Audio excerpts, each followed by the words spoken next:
नमस्ते। तो अब अगर आप एक थर्ड पार्टी सिचुएशन में हैं तो ये सेकंड पार्ट आपके लिए है। आपके पर्सन और थर्ड पार्टी के बीच में क्या एनर्जीज हैं, क्या चल रहा है, तो वो आज देखते हैं। आपके पर्सन और थर्ड पार्टी के बीच में क्या एनर्जीज हैं इस समय। 10 of cups, 5 of swords, ace of swords, overall energy hierophant. See ये मुझे लगता है कि कोई मैरिज या कमिटेड सिचुएशन है यहाँ पे, जहाँ पे फैमिली का इन्फ्लुएंस काफी ज्यादा हो सकता है। जैसे ये यू नो एक एस्टैब्लिश्ड कनेक्शन है, पर साथ में मुझे लग रहा है कि इसके अंदर बहुत सारे टेंशन्स, ईगो क्लैशेस हैं। जैसे एक इंसान दूसरे इंसान को जुबान चढ़ा रहा है यहाँ पे, जैसे तो अपनी अपनी पोजीशन डिफेंड कर रहे हो, उस तरह की एनर्जी है। ओवरऑल शायद कुछ या तो सच सामने आया है या आने की जरूरत है, एक ऑनेस्ट कॉन्वर्जेशन की जरूरत है। जैसे ये फैमिली एक्सपेक्टेशन, सोशल स्ट्रक्चर से स्ट्रांगली बंधा हुआ है ये कनेक्शन, वो मुझे दिख रहा है। देखिए, कनेक्शन इस्टेब्लिश्ड है लेकिन डायनामिक स्मूथ नहीं है। इनकी एनर्जी आपस में, मतलब कुछ कॉन्फ्लिक्ट चल रहे हैं इस समय। एक क्लियर कॉन्वर्जेशन की जरूरत है। थर्ड पार्टी कनेक्शन में क्या एक्चुअली इमोशनल हैप्पीनेस है, क्योंकि 10 of cups आया है तो उसको क्लैरिफाई करते हैं। क्या इमोशनल हैप्पीनेस है या सिर्फ इस्टेब्लिश्ड अरेंजमेंट को मेंटेन किया जा रहा है। Strength, 2 of swords, ace of cups, overall energy 3 of swords। देखिए, काफी 3 of swords है जहाँ पे डेफिनेटली यहाँ पे डिसअपॉइंटमेंट, पेन, हर्ट सब कुछ है। मुझे ये सिंपल हैप्पी रिलेशनशिप नहीं मैं कह सकती हूँ, क्योंकि स्ट्रेंथ और 2 of swords के साथ लगता है कि जैसे एक इमोशनल कंट्रोल है यहाँ पे, एक फीलिंग्स को कॉन्शियसली सप्रेस किया जा रहा है, और दोनों के बीच में हो सकता है कुछ, अगेन एस ऑफ सॉर्ड्स था जहाँ पे क्लैरिटी की जरूरत है, कॉन्वर्जेशन ऑनेस्ट होने की जरूरत है, और 2 of swords कह रहा है जहाँ पे अवॉइडेंस हो रही है यहाँ पे। सी एस ऑफ कप्स कहता है कि यहाँ पे ऐसा नहीं कि अफेक्शन बिल्कुल नहीं है एक दूसरे की तरफ, एटलीस्ट एक तरफ से कुछ ना कुछ इमोशनल कनेक्शन है, उसकी पॉसिबिलिटी है, बट साथ में ही ये इमोशनल पेन भी दिखाता है 3 of swords के साथ। तो मतलब ये सिंपल लव स्टोरी टाइप नहीं है, कॉम्प्लिकेटेड सा रिलेशनशिप है। तो 10 of cups यहाँ पे डेफिनेटली एक एस्टैब्लिश्ड इमोशनल स्ट्रक्चर तो है, पर अनकॉम्प्लिकेटेड हैप्पीनेस नहीं है यहाँ पे। So okay, let's see third party connection में सबसे बड़ी इमोशनल प्रॉब्लम क्या है, सिंस हम इमोशनल डायनामिक्स देख रहे हैं। Night of swords, overall energy 8 of Pentacles। Harsh words, जैसे एकदम से कोई कुछ तीखे शब्द बोल दे, कोई बिना सोचे समझे बोल दे, और जो एफर्ट जाना चाहिए वो वो एफर्ट, सपोर्ट नहीं है। तो इमोशनल इम्पल्सिवनेस, कम्युनिकेशन सबसे ज्यादा बड़ी प्रॉब्लम है। एकदम से जैसे कोई रिएक्ट कर जाता है इंस्टेड ऑफ सोचने के कि क्या हो सकता है, क्या है। तो जैसे एक कॉन्वर्जेशन सॉल्व कर सकती है चीजों को, पर उसके बजाय एक टेंशन सी क्रिएट हो जाती है रिएक्शंस की वजह से।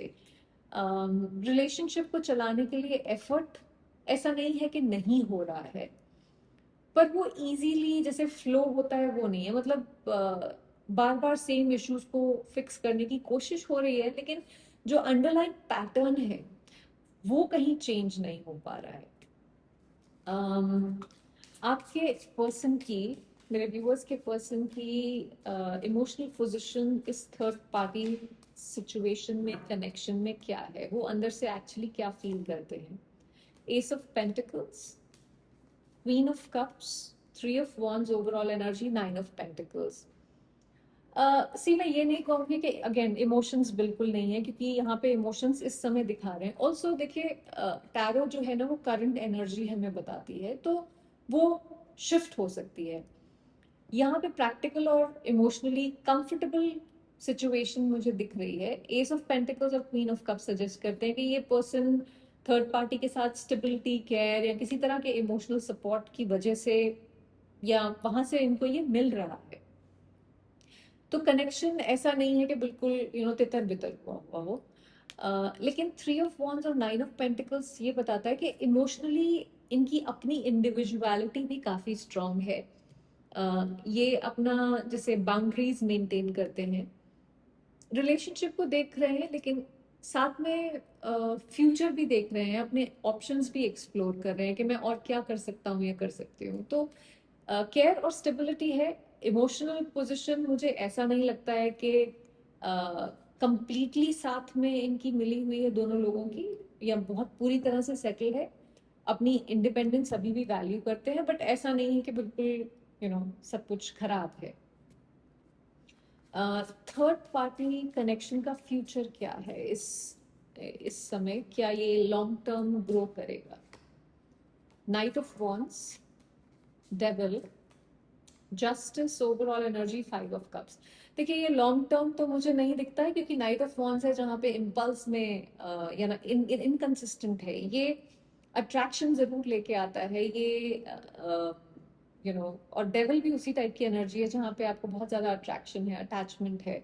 सो स्टेबल या पीसफुल ग्रोइंग नहीं लगता मुझे ये। केमिस्ट्री है, लेकिन साथ में इम्पल्सिवनेस और अनहेल्दी पैटर्न्स भी हैं, जैसे एक डिपेंडेंसी हो सकती है जो एक रिलेशनशिप को इमोशनली एग्जॉस्टिंग बना दे। जस्टिस यहाँ पे दिखाता है एक, जैसे आप उस पॉइंट पे पहुंच जाते हैं कि आपको सोचना पड़ेगा आप क्या करना है। सो कनेक्शन की रियलिटी को इवैल्यूएट करना पड़ेगा। 5 ऑफ कप्स ओवरऑल डिसअपॉइंटमेंट और रिग्रेट है। तो अगर यही पैटर्न्स कंटिन्यू रहते हैं तो इमोशनल डिससैटिस्फैक्शन बना रहेगा। देखिए अट्रैक्शन अटैचमेंट हो सकती है, पर यहाँ पे एक easy long term stable trajectory मुझे नहीं दिखती है। एक डिसीजन या रियलिटी चेक इवेंचुअली अनअवॉइडेबल हो जाएगा यहाँ पे। इस थर्ड पार्टी सिचुएशन का मेरे व्यूअर्स के पर्सन पे और मेरे व्यूअर्स के कनेक्शन पे क्या इम्पैक्ट पड़ेगा? 4 of cups, 3 of pentacles, death, overall energy, 4 of swords. देखिए 4 ऑफ कप्स भी है, 4 ऑफ सॉर्ड्स भी है, तो कहीं ना कहीं इस सिचुएशन की वजह से आप दोनों के बीच में एक डिससैटिस्फैक्शन और एक डिस्कनेक्ट बार बार होता है शायद। पर उसके बावजूद भी ऐसा नहीं है कि ये कनेक्शन चल नहीं सकता है। आपके पर्सन विड्रॉन हो सकते हैं। सिचुएशन अभी जो चल रही है उसमें उन्हें इमोशनल फुलफिलमेंट नहीं मिल रही है जिस तरह से वो एक्सपेक्ट कर रहे हैं, क्योंकि शायद प्रेशर हर तरफ से है। आपके कनेक्शन में दोबारा बात करना या रीबिल्ड करना वो मुझे दिखता है।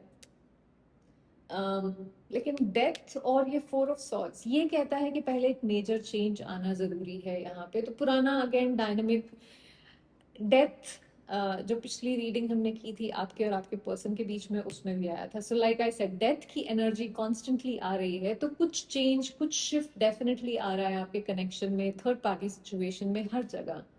सी third party situation ultimately change का एक कैटलिस्ट बन सकती है पर इमीडिएट रिकंसिलिएशन यहाँ नहीं दिखता मुझे। पहले कोई डिस्टेंस और प्रोसेसिंग होगा आपके और आपके पर्सन के बीच में, और एक ओल्ड पैटर्न का एंडिंग, उसके बाद एक रिकंसिलिएशन की एनर्जी मुझे दिखती है। चलिए देखते हैं कि अगर आपके पर्सन, अगर मेरे व्यूअर्स के पर्सन ऑनेस्टली थर्ड पार्टी को इस समय कुछ कह पाते तो क्या कहते? 9 of wands, 10 of wands, S of wands, overall energy 8 of wands, सब वॉन्ड्स की एनर्जी है। तो ये काफी ना रेस्टलेस, एक्शन ओरिएंटेड एनर्जी होती है। अगर वो सच में कुछ कह पाते तो एक तो वो कहते कि मैं थक गया हूँ या थक गई हूँ, मुझे ना मैं इस सिचुएशन से या कनेक्शन से इतना कुछ कैरी कर रहा हूँ या कर रही हूँ कि मतलब ये रिलेशनशिप को मैं और कितना पुश करना है मुझे समझ नहीं आ रहा है। एग्जॉशन, डिफेंसिवनेस ये दिखाता है मुझे। एस ऑफ वॉन्ड्स और 8 ऑफ वॉन्ड्स ये दोनों एक स्ट्रॉन्ग अर्ज है कि कुछ चेंज हो, एक नया कुछ हो।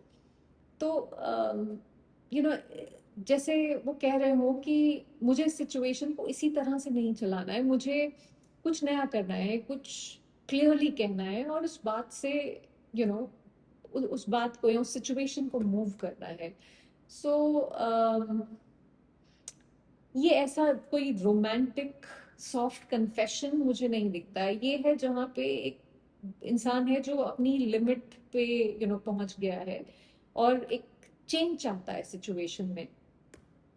तो या यही कहते कि मुझे चेंज चाहिए यहाँ पे। आई होप इस रीडिंग से आपको कुछ क्लैरिटी मिली हो, and thank you for watching.